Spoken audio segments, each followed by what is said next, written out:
Здравствуйте, уважаемые зрители! Меня зовут Артем Новожилов, и сегодня я хочу рассмотреть долгожданную новинку от фирмы «Звезда», а именно пластиковую модель советского тяжелого танка Т-35 в 35-м же масштабе.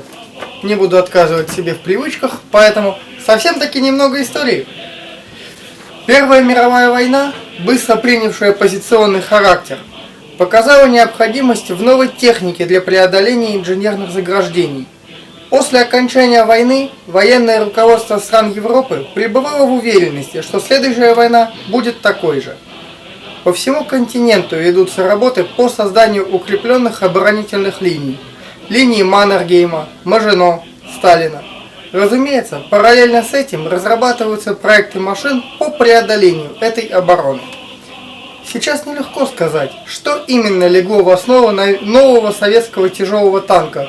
Танк Т-28, разрабатывавшийся почти параллельно, или небезызвестный танк Гротте. Однозначно ясно, что концепция британского МК-4 достигла в советской машине своего пика. Заказ на машину был выдан в 1930 году, а уже в 1932 был готов опытный образец. По сравнению с бывшими на вооружении английскими и французскими машинами, танк легко впечатлил руководство СССР и был принят на вооружение. Неоднократно модернизируясь, танк серийно выпускался с 1933 по 1939 год, но использовался лишь в пропагандистских целях. Так, его изображение есть не только на плакатах и медалях, но даже на фасаде Ленинградского дома Советов. Интересна также его служба во время Второй мировой войны.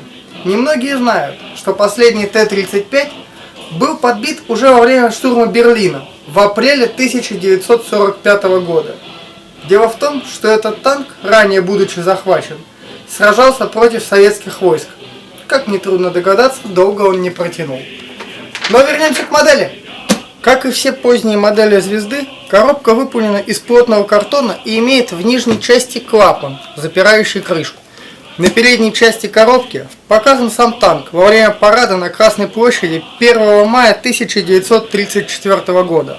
Замечу, что бессменный художник «Звезды» Александр Жирнов использовал для образа известную фотографию с парада. Я могу ошибаться, но на мой взгляд разумнее было бы изобразить танк на поле боя. Но, повторюсь, это мое личное мнение.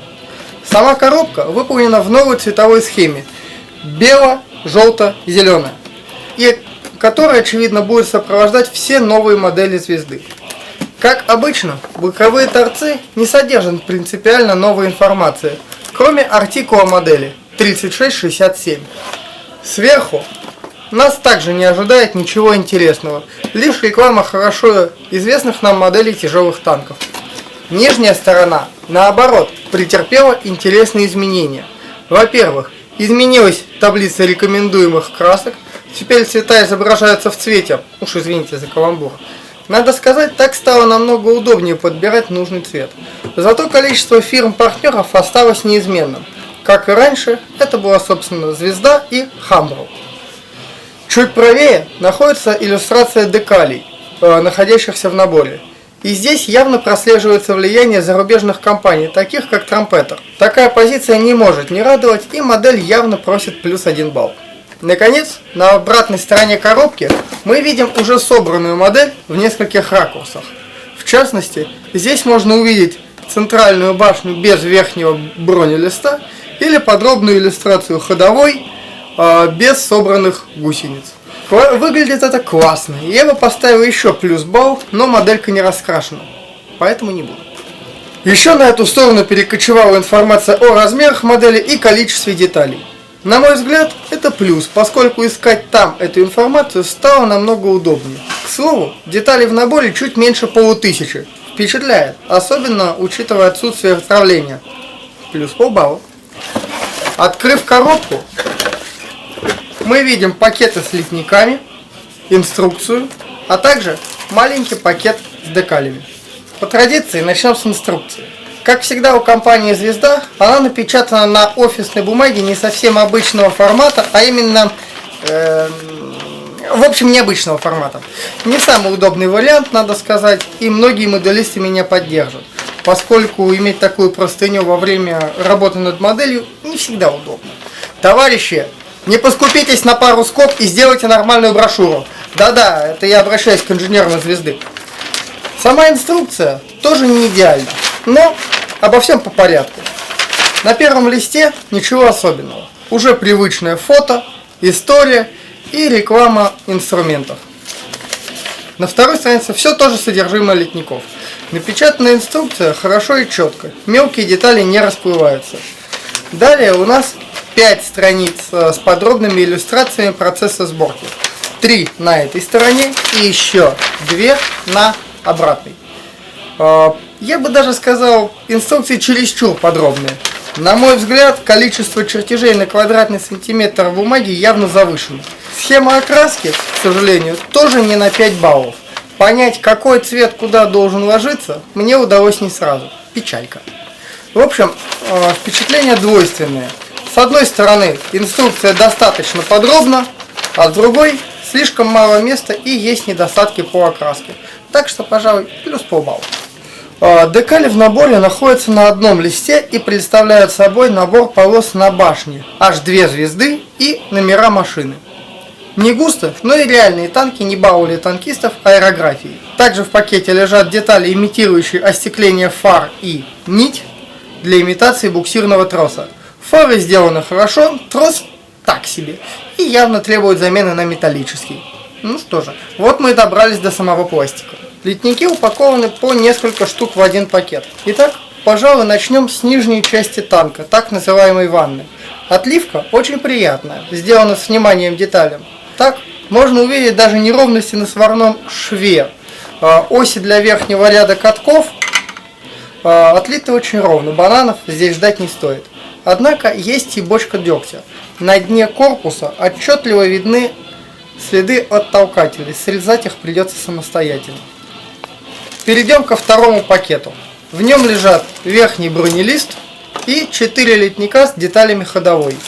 Если поверх корпуса добавить можно лишь то, что для присоединения его к ванне нужно приложить несколько усилий. Ну, и еще то, что при виде сбоку отчетливо видна некоторая неровность поверхности. Впрочем, после склейки все это не будет заметно. Относительно ходовой. Хотя набор оставляет возможность вращения опорных катков, сами колесные тележки жестко фиксируются. Это хорошо видно на борту корпуса, а именно вот здесь. Вкупе с неподвижными ведущими и поддерживающими катками смысл этой идеи от меня ускользнул.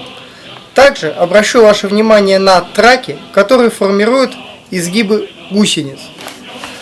Дело в том, что отлиты они хорошо, но вместе с тем в них отсутствуют специальные выемки и наплывы для хорошей фиксации самих траков друг с другом. Поэтому заниматься этим вам придется самостоятельно. Следующий пакет содержит 2 литника с деталями для создания 2 пар башен, пушечных и пулеметных.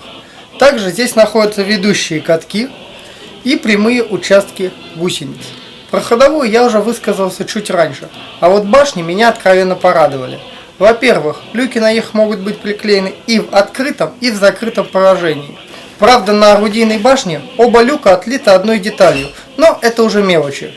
Второй плюс вытекает из первого. Все орудия имеют казенную часть и могут быть видны из открытых люков. Правда, больше в этих башнях ничего нет. Грустненько. Далее мы видим литник с деталями основной башни,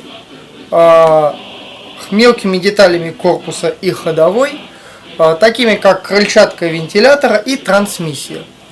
Примечательно, что вот как раз главная башня имеет наиболее богатое убранство, так сказать. Здесь даже есть 2 сиденья наводчика и командира танка, однозначный плюс. Последний пакет отдан под крупные детали корпуса, такие как броневые экраны для защиты ходовой или крышка МТО. Сделаны они очень качественно и облоя на деталях нет вообще. Ставлю однозначный плюс. Сходимостью деталей, если не на 5, но уж на 4 точно. При небольшом усилии вполне удовлетворительно. Вполне неплохо, я вам скажу. Ну что же, подводя итог, скажу, что новинка получилась весьма многообещающая и приятная. Уверен, что она с легкостью займет подобающее место на вашей полке. Конечно, имеются некоторые огрехи, но тем не менее я с чистой душой ставлю ей 4 балла из 5. Прежде чем закончить этот обзор, я хотел бы обратиться к моим зрителям с одной большой просьбой. Как я уже не раз писал в комментариях, мы занимаемся моделизмом. И историю, которую я говорю перед этим видео, я говорю всего лишь для того, чтобы можно было понять, что была за история у танка. И в принципе, почему его стоит собрать. И я искренне призываю вас. Не надо устраивать очередную ругань по поводу того, насколько хорош или плох был танк в реальной жизни. Этот танк был. И танк этот был нашей историей. Давайте относиться к ней с уважением. Ну что ж, на этой ноте я хочу закончить сегодняшний обзор. До новых встреч и удачной сборки!